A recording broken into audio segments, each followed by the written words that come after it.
ว่าใครจะถอยรถป้ายแดงยี่ห้อไหนก็ได้พี่น้องต้องรู้จักคำว่าดาวดาวนี่ไม่ต้องเฮ้ยเฮ้ยเฮ้ย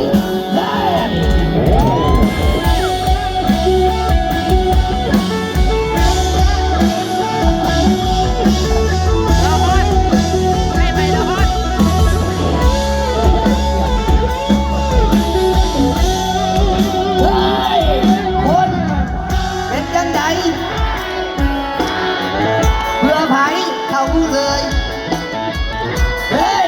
เขาเลยบอกว่าเขาโจ